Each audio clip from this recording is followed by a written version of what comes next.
Hey everyone. Thanks for being early. We still got a few minutes to go, so I'll just wait for people to join. Wait for Tus to come online, and then we will kick it off.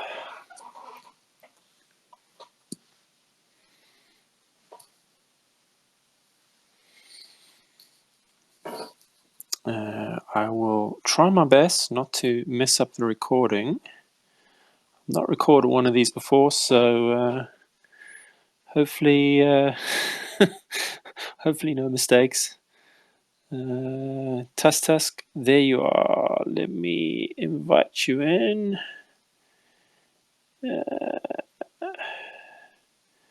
Let's see. That should have gone through.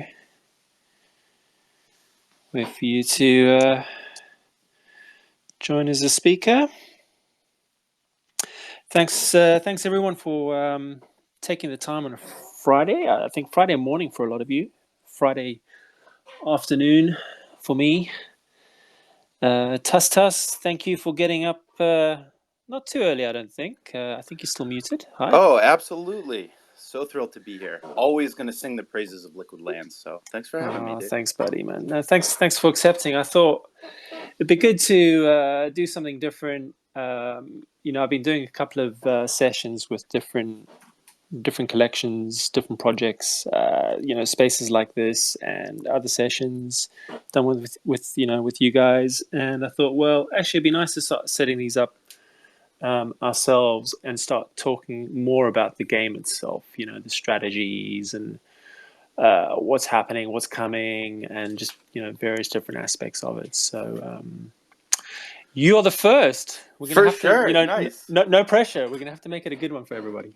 Well, we'll make it good. We'll spill all the alpha. This will be great. And cool, it's been brutal out there, so this is a perfect time to do it. I mean, things seem like they're really ramping up. So yeah, it's busy, man. it's busy. Okay, so I tell you what we can do. If you want to give me 5 minutes just to do a little bit of housekeeping quick, then we can dive straight into the strategy session. So I'll just kick that off.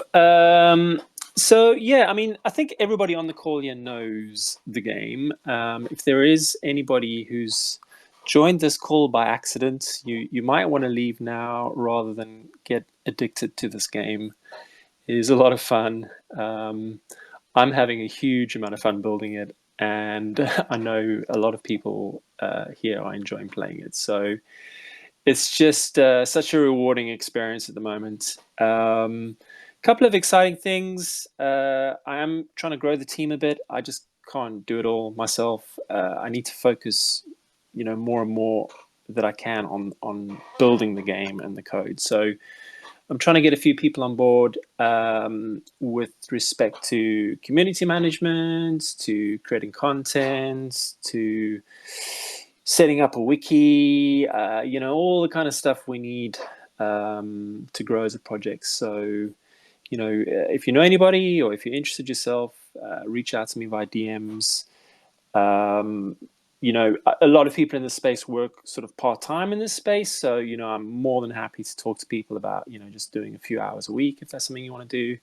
And I really am looking for people that are interested in the game, that are passionate about it, and that have, some basic experience working in this environment. Along those lines as well, I put a few posts out this week about various different things. One is the bug bounty program. Just to remind everybody, there's two bug bounty programs, one for the smart contracts and one for the game itself. So please check that out. It's as we build, it's good to have those there. If people want to dabble and play and try and break things, it's great to do in the early days. Few new things out this week or over the last week. First is sort of the history timeline on each piece of land. So when you click around the map, you'll actually see what's happened on that land in the last 48 hours.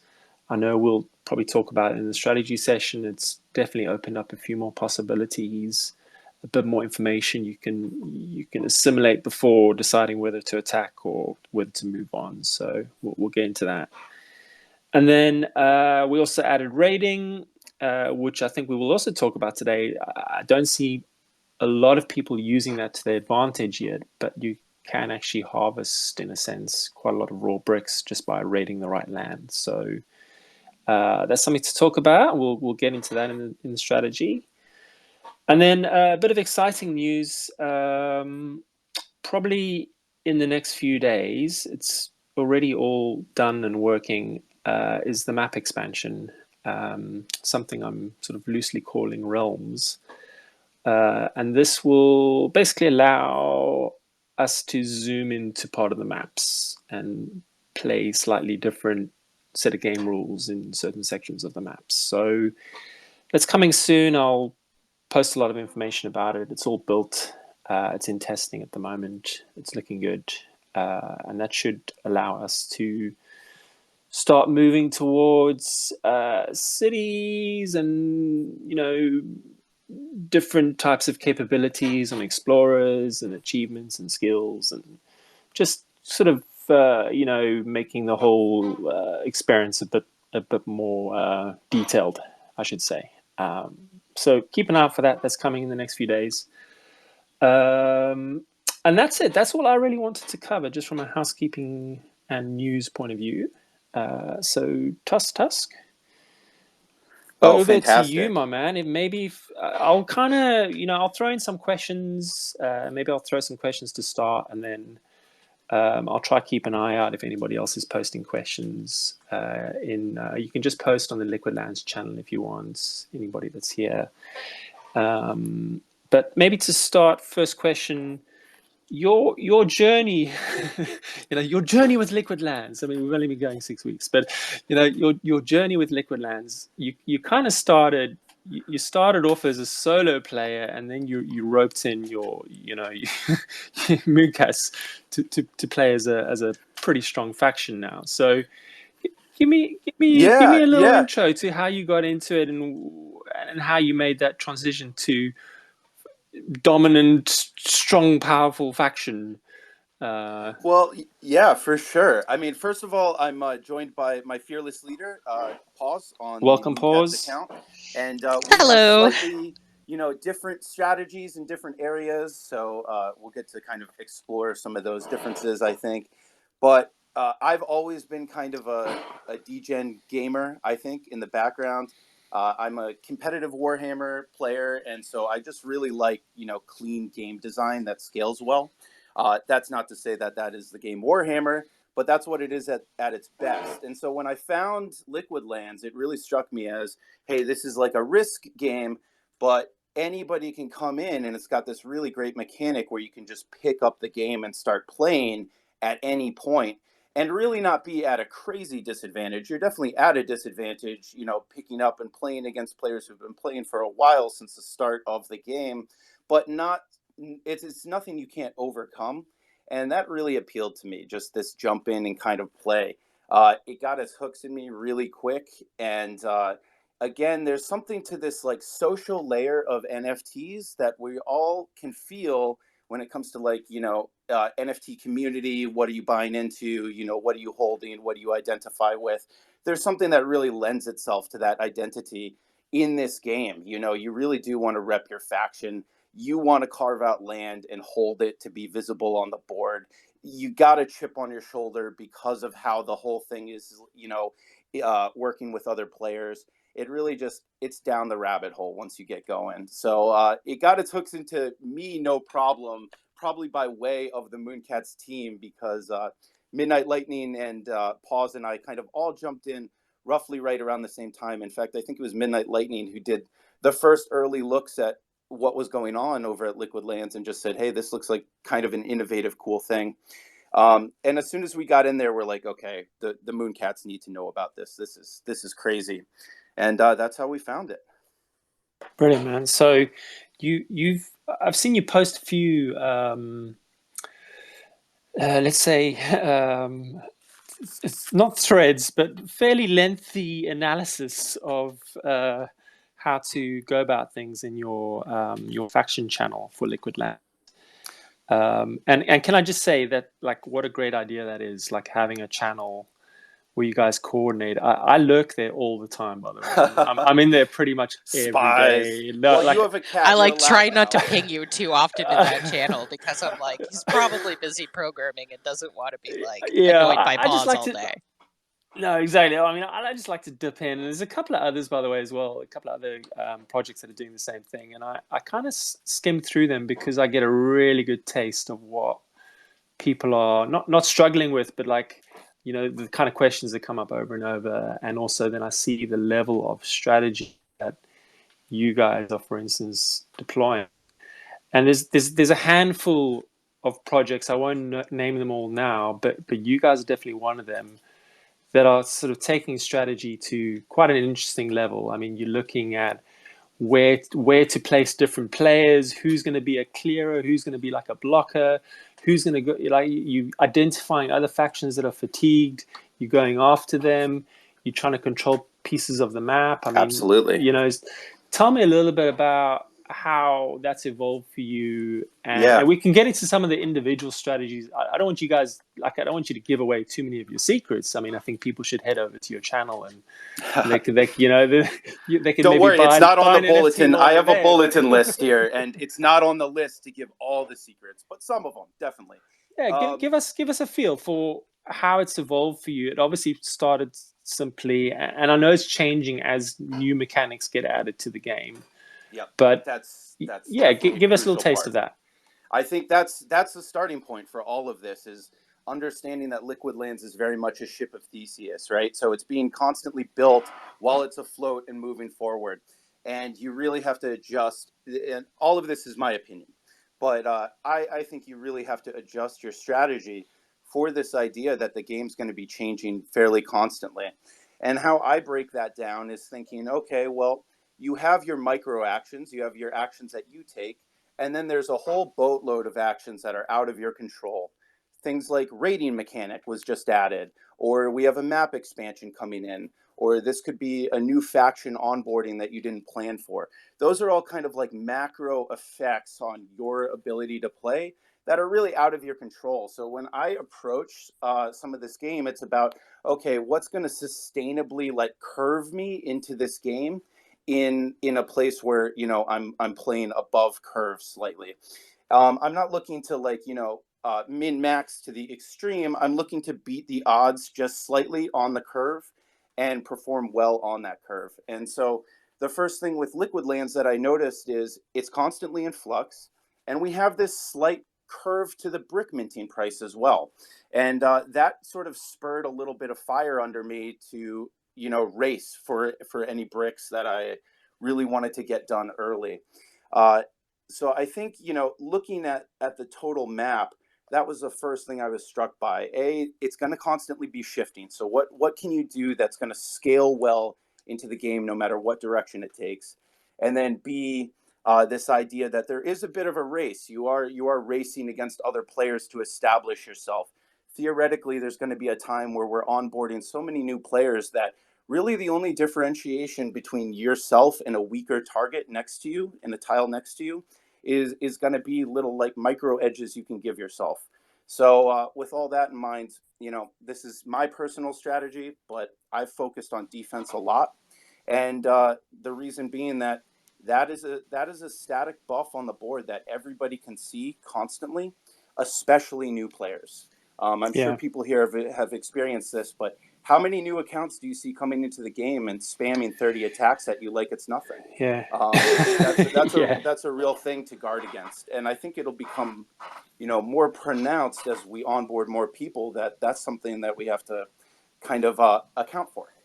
Yeah, and I think also people don't realize that they're going to get fatigued, you know, when they first start. So, you know, we have high growth, you know, so there's new players coming in every day. They're gonna try everything. They're gonna go, okay, I attack some land, and then, oh, I ran out of attacks. Okay, well, let me open my other wallet and do some attacks in that wallet. Okay, let me open another wallet, and then they quickly, well, they don't maybe realize, but they wonder why their odds are getting worse and worse, and it's because they're getting fatigued eventually. Yeah. And I mean, I'll just say to everybody, the thresholds there are pretty loose. I mean, anybody that's playing like with a single wallet, you're never going to get fatigued. And even partially with a second wallet, you're not going to get fatigued much. And even when you do, it's like a 1% hit to your odds, So if you're seeing fatigue, it's because, you are hammering the game pretty hard. And that system is just there to try and sort of bring that back in balance a bit. This is crypto. I recognize there's no way that, there's no way I can stop people using wallets, nor should I. We all have different wallets for different purposes, and so we just try and create an overall game experience that's gonna be okay with that, but also just try and keep it in balance a bit. Yeah. And I suppose my question then is, how are you using the fatigue system to your advantage in the game at the moment? Yeah, totally. Multiple wallets are, it's a double-edged sword, right? So, yes, fatigue's one aspect you start really dealing with the multiple wallets. But then, more importantly, I think your brick production takes a serious hit across multiple wallets.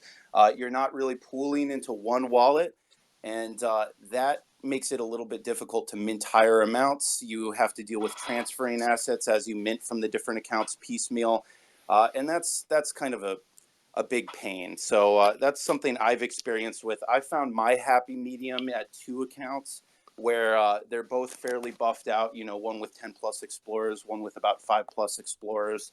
And a lot of what I do with them has to do with coming up with a growth plan and sort of a target to move into region-wise on the map. So when I jumped into LiquidLands, I didn't overextend quickly. Instead, what I'm constantly looking for is the frequency in which I lose my pieces. It doesn't mean anything to hold, that high value land if you're losing it within 3 hours or less. Yeah, exactly. And so what I'm looking at is that frequency with which I lose the space.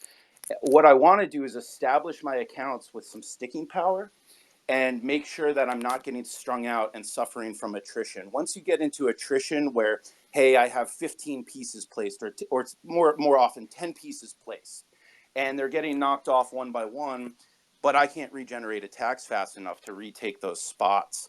That's attrition hell. And once you're in that spot, it's very tough to come back from. So it's hard to sorry to cut you there. It's hard to I've seen you mention as well, like the psychological effect of taking land back quickly, right? If someone takes it from you, hammer it back straight away so they don't try again.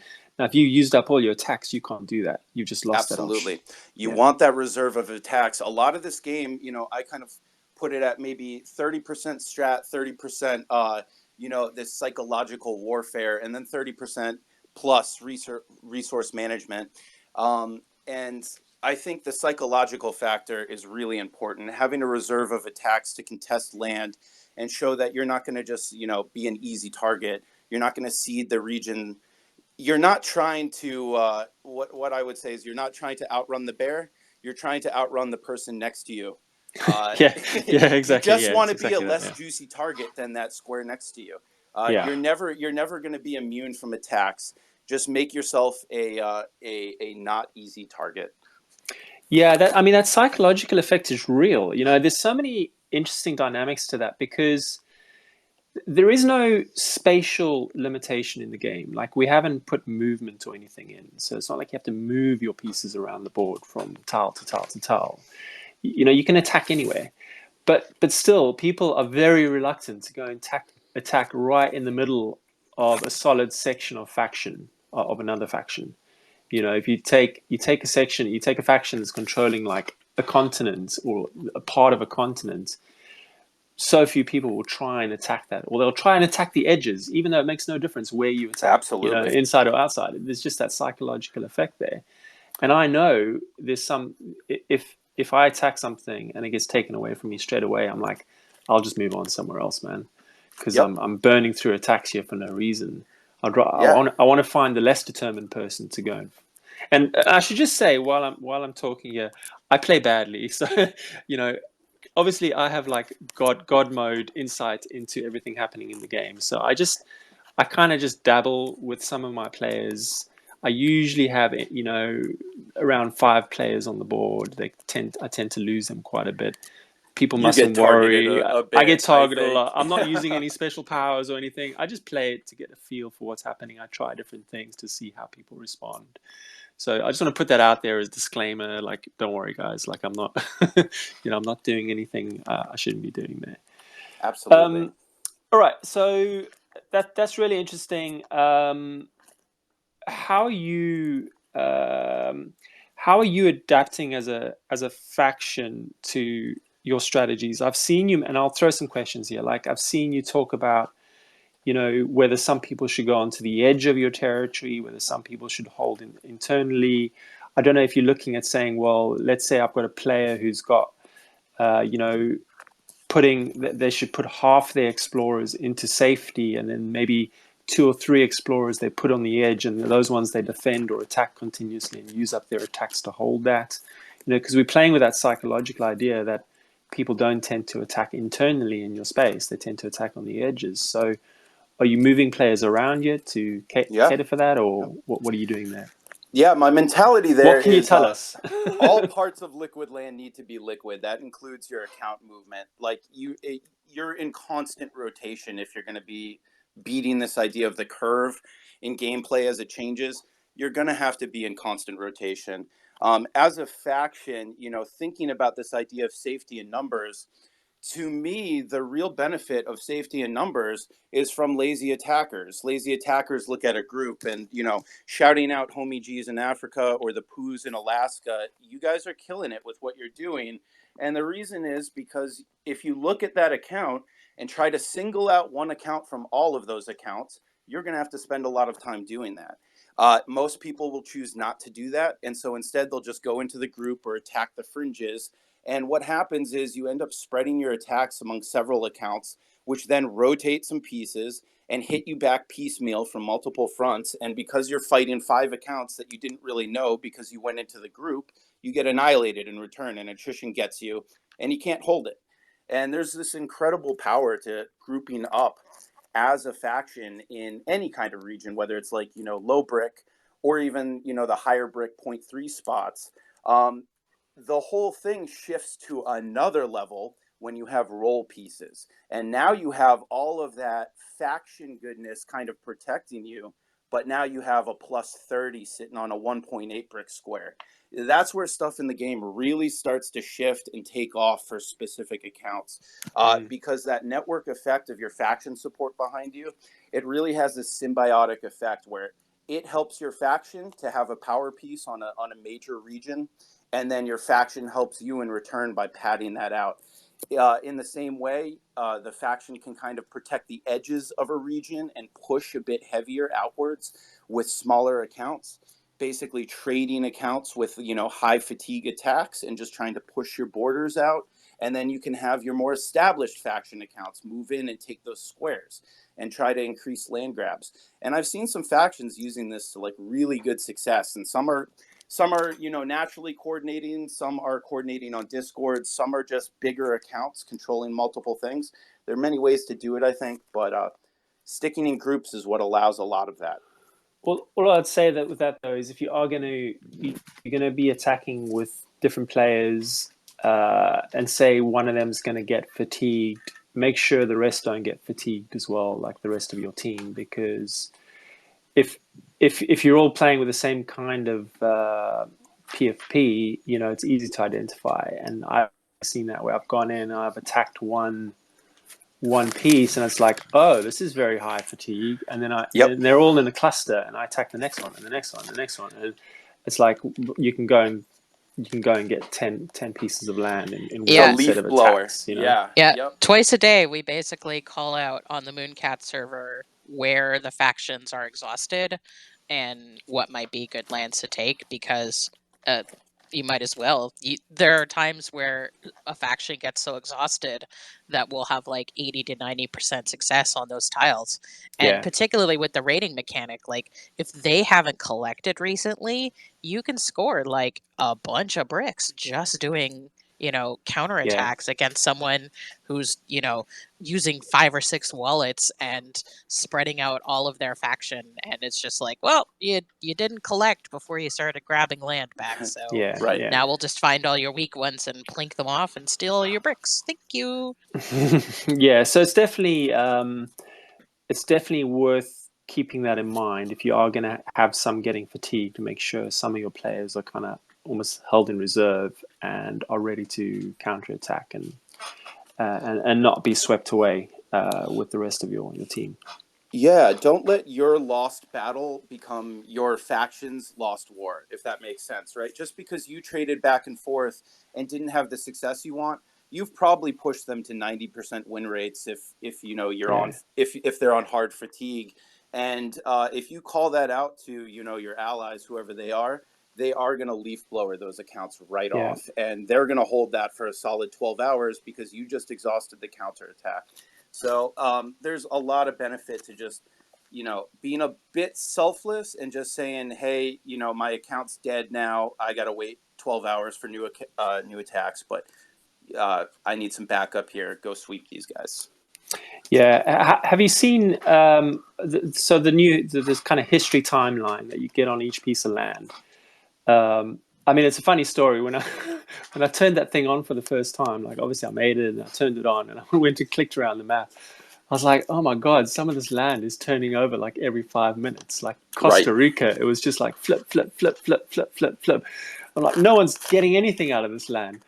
And then when I launched the feature, it's like you see the attacks slow down on that land. Suddenly people realize, oh man, I've been attacking like the same guy for the last, So it's definitely seen it sort of spread out. I can see people spreading their attacks out now, and they're finding better lands to go and attack. But how are you using it in your strategies? Oh, well, first of all, totally, you've done a great job in just layering on these psychological little edges, right? Like there are definitely spots where I just see a solo account contesting the land, and I just know I'm going to get that tile over their dead body. It's not going to happen. They are going to fight me tooth and nail for that. And that if I want to expand my account in that direction, it's going to be a solid, 4-day push to kind of set the tone of, hey, I'm contesting this. Hey, I'm still contesting this. 2 days later, hey, now my account's starting to plop defense on there because I'm ramping it up. You almost have to train your opponents too in how they're going to fight you, if that makes sense, because there are all kinds of different defense strategies for those high value solo accounts that will give you a lot of trouble. Yeah. The other thing I've kind of noticed is the grouping up is definitely effective, but I've seen some other factions spread out and basically go for the higher to mid value land. And I'm keeping my eye on that strategy. So far, it seems like it's not as effective as bunching up. But I will call out that I've definitely seen some factions try the spread out approach and sort of see what happens there. It's hard to tell. I'm trying to figure out what the best strategy is, whether it's to focus on either lots of low production land or kind of mid-tier or lower to mid-tier, or just really focus 1 or 2 pieces on very high land. And I just, I haven't got I haven't done like an in-depth study on that. So, and also I can't use that to my advantage if I did, because, no one else has got that information. So that's something I'd like to be able to provide some kind of dashboards that people can use that doesn't create unfairness, but allows people to mine the information a bit and figure out kind of what strategies are most productive. Yeah, for sure. I think, again, you're always just trying to beat this idea of the curve as the game is changing constantly. Managing this supply chain aspect of the fight with your fatigue, your piece placements. There's some opportunities there to like find micro edges. So if you're dispersed, maybe you're less likely to be swept in one go unless somebody targets your account specifically, even if you're suffering from fatigue. But then on the flip side, you're less likely to bring a big group to bear for the psychological aspect of safety in numbers. If somebody's just perusing over accounts and just saying, I'm going to attack somebody, who do I go for? Oh, here's a solo person, I'll go for that. So again, it's kind of that double-edged sword. One thing I will shout out, no matter what strategy you're playing, you should default your view to the map view, or sorry, the land view. And constantly, if you have LiquidLands be open, you should constantly be looking for free placements. Free placements are one of those simple edges that open up way more than anybody thinks. You just have to look. On that note, I'll also shout out, if you are leaving land to attack another account and then gambling that way and rejoining your old land, so like maybe you don't have an explorer, but you want to move up to a higher brick square. If you're leaving land and attacking and then failing and trying to go back to your land, you should stop doing that, because I take your spots 90% of the time. Literally just took a spot in Russia from someone attempting to do that. Thank you, Yeah. free land. Yeah, my account stays up thanks to the brave sacrifice from all of you all. So you should stop doing that immediately. Yeah, it's free land is great, and I'll just say that also happens, which is less rare, but also happens if someone transfers their NFT to a different wallet. I love So that too. the You get the like moment 10 you spots. yeah, if you sell, like say you sell your NFT, or if you just move it to a different wallet, then it's removed from that land. It kind of resets, right? Because we couldn't obviously keep it on there. Where would the bricks go? You know, they're not in your account anymore. So that reverses the same thing with bricks. If you have a brick on an explorer and you sell either or transfer either, they detach. So if you've sold your explorer, you obviously you keep the brick and you can then put it onto another explorer. Or if you sell the brick, then obviously it's removed and the next person can use it. Although there is a timer on that as well, so you can only reassign your bricks after 12 hours. The same thing now happens if you transfer that brick. So there's no loophole there anymore where you could kind of move a brick around a wallet. It's not that I actually didn't really see many people doing that, but it was a loophole that you could technically, if it wasn't going to be an issue with sort of +1, +2 defense bricks or attack bricks, but as we're getting into these more powerful bricks, the temptation will be there for people to move them around wallets. So we were actually wondering about that earlier this week, because we gave away a +10 defense brick in a contest on the Mooncat server. Yeah. And it was actually really funny. The person that won it was Ham Slice, who was the person who tuned me into the game, and so it was completely random. We had no idea that it was him. Well, I'm very happy it's him, because he's been waiting for this game for a long time, and he's been in the Discord with cities for ages, and so he's in the spaces with us here. Hey, Ham Slice. Yeah. Hey, man. And so we were actually using that brick on one of Tusk's NFTs, and we were like, can we what happens now? transfer the brick to him while it's still attached? Transfer him my Mooncats? Like if the whole game breaks up, like if everything explodes and like all the tiles disappear from the map, I'll know who did it, man. It's because you transferred that brick. Oh man.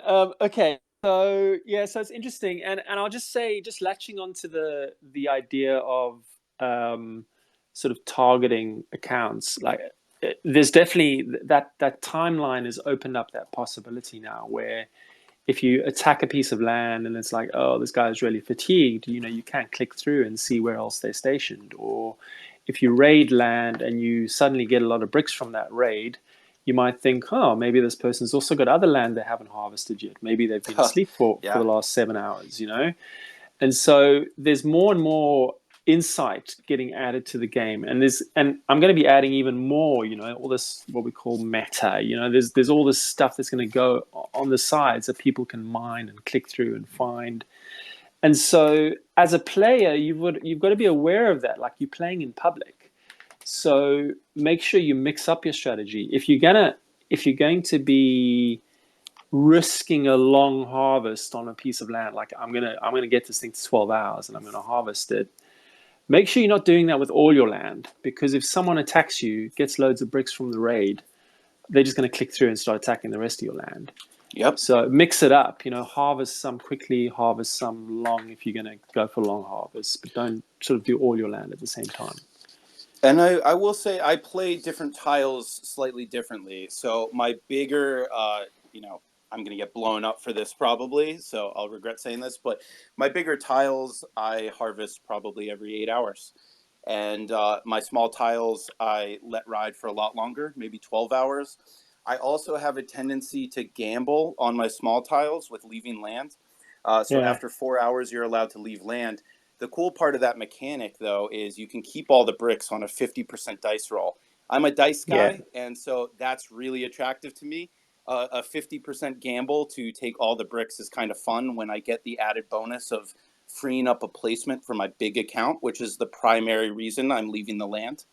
So, that's a mechanic there that I go for it every time, but again, your mileage may vary. So I definitely saw that as a good strategy in the beginning when kind of land is, well, I suppose it's not even the beginning. It's still like when land is churning so quickly and you can't hold it for very long.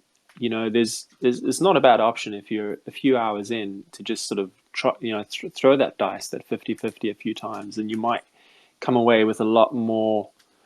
If you're harvesting so early, you're paying so much tax on it. So, law of averages, you're probably going to come away, if you do that 100 times over the course of a week, you're probably going to come away with a lot more raw bricks than if you were just trying to harvest them, every hour or two. So, and if you're a 4-hour raider and you manage to put a couple attack bricks on that, you're well ahead of the curve every time you move that piece onto something. So definitely a viable strategy. Yeah. Okay. I think that's a lot of the basics I wanted to cover. Is there anything else you can think of that you would like to? Maybe we should also just take a step back here for anybody that's sort of new to the game. We didn't cover the basics at the beginning. We've kind of got this assumption here that everybody's playing the game and knows what's going on. There's a few dynamics probably to understand, or mechanics, I should say. The tax thing is there to incentivize you to take risk. Okay, so understand that if you can hold land for 12 hours and then harvest it, that's going to be your maximum takeaway. So if a land is producing one brick a day, and you hold for 12 hours, you can get half a brick, and you'll pay 10% tax on that. So you'll get 0.45 bricks out of that. Okay, now there was a discussion about that overnight while I slept, and a couple of calculations on that. So anything less than 12 hours, and not only is the accumulation of bricks lower, but also the tax is higher. So it's not even like linear. It's not like it goes, it's 0.1, then 0.2, then 0.3, over the hours. It's actually almost kind of exponential, that you get more and more the longer you wait because of the combined of the bricks and the tax. So that's there to create that conundrum in your mind. Do I wait or do I harvest? So for new players, understand that that's going on and think about that. And where you use that on what kind of tiles. Not all land is equal. Some land, especially in countries that have a huge amount of land like Russia, it's spread very, very thin over that country. Other countries that have one land tile, it's going to be a lot more, a lot more concentrated. It could be, anything two plus bricks, potentially. So understand that. You can play this game obviously completely for free. You don't have to build bricks, mint them, and assign them to explorers. And there's definitely an opportunity now, while not everybody is super powerful, that you can use things like raiding and stuff to your benefit. So you could have a explorer that's got no bonus attack defense, and you could just go and burn through 30 attacks on a powerful brick, on a powerful land, and probably come away with a win at some point, So use that, because you might get a lot more bricks than if you try to put that, your weaker explorers onto land where they're not for more than an hour or two, or it's going to be very, very sort of cheap land, and you're not going to get much out of it. So definitely start thinking about all the different strategies you can use, and you'll see that there's a reason I'm not publishing the rating percentage, because that is going to fluctuate. So you may get more bricks out from raiding in future, and that may encourage more kind of seeking out land to attack rather than just trying to hunker down with high defense on a single piece of land. You might actually decide, well, I'll actually invest in one attacking account now, and I'll just start going over after some raids. Yeah. From you, man, that you want to. I don't want to keep the call going too long, so we'll wrap it up soon. Any other basic strategies or anything you want to mention? Yeah, I just say for those coming on, the big one's awareness. Take a little bit of extra time before an attack to click into the Explorer screen, check out the account, and again, just look. You may start on a cheapo piece of land, 0.08. There's plenty of 0.08s out there. Just do what's sustainable for you to get going and get your head around the game while trying to hold that land. You're gonna get a feel very quickly for sort of the areas where you can squeeze a little bit more out of that peg of, maybe you move from 0.08 to a 0.16 land and you find, hey, there's no difference in the amount of, contests that happen on 0.16 land versus 0.08. Why am I even sitting on this 0.08? I'll go for the 0.16. You'll find little unbalances like that everywhere in the game where, people aren't necessarily thinking correctly on the curve of what's worth what versus the time they're putting into it. So, capitalize on those and try to do it in a sustainable way as you work your way up so that you're harvesting constantly. Brilliant, man. One other... Yeah, sorry, I was actually just about to ask you, Pause. I know you've got a session on Monday, don't you? You're going to talk about... We haven't really spoken about countries, and actually, I don't want to talk about it today because I'd like people to go to your session and hear about it on Monday. Yeah, do you want to give us a taster of that as well? Yeah, I mean, so we have what we call Mooncat Mondays, which is every other Monday. So the next one that we are going to have is going to be Monday, June 6th. A lot of what we talk about there is going to be fairly Mooncat specific, but we are going to be talking about metaverses and games as a whole. It does focus a little bit more on the things that Mooncats can participate in.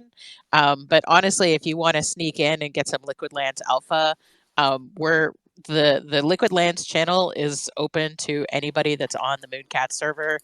We're not really hiding our strategies. We're pretty welcoming for people that just want to play the game, even if they don't have a Mooncat, although obviously you should have a Mooncat, and join our amazing faction. But the one sort of tip that I wanted to sort of bestow upon newer players is we've sort of referenced this raid mechanic. And this concept is if you take a land from someone who is holding a fair amount of bricks, you will get a cut of the bricks that are being stored on that land. And so if you're a brand new player that doesn't have any attack power bricks, start looking for places that are around 0.1 bricks a day. So those are the bigger countries like Canada, Russia, United States. Look for places that it's been about 6 to 12 hours since the person took that land. Those are the panels, those are the attack panels that are most likely to have a fair amount of bricks stored up on them. It's not guaranteed to have a good cache, but it is going to have a higher cache than a panel that very recently flipped over. So look for those 8 to 12 hour holds and start focusing on those if you're a brand new player that doesn't have any bricks at all. Well, you know that if the land is just flipped, that it doesn't have anything, right? That's an absolute. You know that. So that's why you are then. It makes sense to look for those gaps. Look for land where it hasn't flipped because they may have just harvested, but chances are they probably haven't for a few hours. Yeah. So that's a great strategy. And I'll just throw in like a little bit of alpha here, like whoever's not thinking about it, but 80% of our players are in the US or in the US time zone, so, start memorizing. I don't know how early schedules. people want to get up, but, if you think about it from that, people probably aren't harvesting while they're sleeping. So, if you can get onto the map before the US wakes up, there's probably some lucrative gains there. Not that we want to target, US time zone, Canada time zones, or South America. But start thinking about that. I mean, also think about if you're in those locales, make sure you don't forget to harvest before you go to sleep. Yeah, Like, and get in there and there's two factions in particular that really take advantage of that, like the Poos and the Bored Ape Pixel Club really seem to play when like the North American players are asleep, and it has been like supremely successful for them. So play outside of the sort of 9 to 5 USA North American hours is definitely a good strategy. Yeah. And then just finally, what I'll throw in from my side is, I know when you first start playing this game, it can feel impossible. Like, especially at the moment, you come in and you just can't hold any land, and it's like, how is anybody doing this? I can tell you from looking at the list of players and their progress and what their achievements are each day, that there are quite a few players doing quite well, even without powerful bricks on their explorers. They're just picking the right strategy. Yep. They maintaining like 10 plus land every day. They're picking the spots that don't get turned over a lot, and they're just ticking away at it. And they actually are holding land, and some of them are getting like one or more bricks a day in production. Excuse me. So it's definitely possible. I know it feels tough. It is a very busy map at the moment, and I've kind of been keeping it tight until we can get the expansion out in the next few days. So it will open up a bit more as the expansion comes, and you will find it a little bit easier to hold land as well, just at a general level. But persevere with it. If it feels difficult, you may have just had a bad day. I had a day. It was yesterday, in fact. I woke up. I had no land. I tried to win some. I burned through 30 attacks and got like one land, and that was me done for the rest of the day. Like, I could never get back. I could never recover from that. Yep. I was waiting for attacks to come in. And as soon as I got another piece of land, it went away. So you have bad days. Maybe your first day was a bad day. Stick with it. It will probably get a bit easier as the land opens up and more opportunities arise as well. Tuesday this week, I ended the day with 2 lands in India, which were producing less than 0.1 a day. And like, I was attacking people every time an attack came up, and I was just having no luck getting onto the map. And you will have days like that. Even, I have lots of attack bricks, I have lots of defense bricks, and just nothing doing that day. That was the way that the dice rolled for me. Yeah, it happens. You'll have like 90% attacks fail in a row, and it is what it is. Yeah, and it happens, and that is something I'm consciously thinking about, is how we onboard people in a less hostile environment. And so that will, once we get Realms out, which is the map expansion coming in the next few days, we're going to have sections where you zoom into a larger play area, which is called the realm, and then initially they'll just be open for all, but I'm going to start opening up some of those that'll be for new accounts, new players, and for different types of players as well. So we'll start to create these safe spaces, welcoming spaces, staging zones, where people can spend the first few days or first day or two in one of these zones. And that's a common practice, obviously, in any game that has quite a stratified level of skills and power in the game. So that's something that'll be coming soon as well. Right, I think I'm gonna wrap it up there because we've been going 45 minutes. That's a good time. This is recorded.